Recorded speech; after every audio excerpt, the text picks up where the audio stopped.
જૂનાગઢ જિલ્લામાં આગામી 22 તારીખથી લઈને 26 ફેબ્રુઆરી સુધીમાં મહાશિવરાત્રિનો મેળો યોજાનાર છે।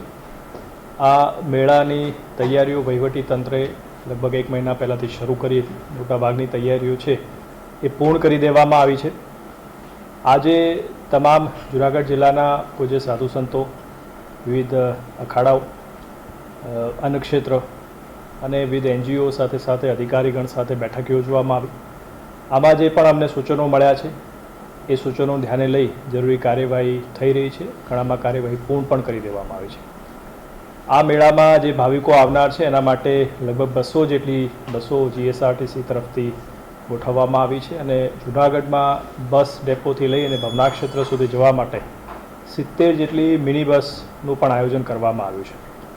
ઉપરાંત સ્વાસ્થ્યની સુવિધાઓ, પીવાના પાણીની સુવિધાઓ, ફાયર ફાઇટર, આ તમામ સુવિધાઓ છે એ વહીવટીતંત્રે ગોઠવ્યું છે। રસ્તાઓ રિપેર કરવાની કામગીરી મોટાભાગની કોર્પોરેશન દ્વારા પૂર્ણ કરી દેવામાં આવી છે। ગયા વર્ષની જેમ આ વર્ષે પણ આ મેળો જે છે એ પ્લાસ્ટિક મુક્ત મેળો બની રહે એના માટે વહીવટીતંત્ર પ્રયાસ કરી રહ્યું છે।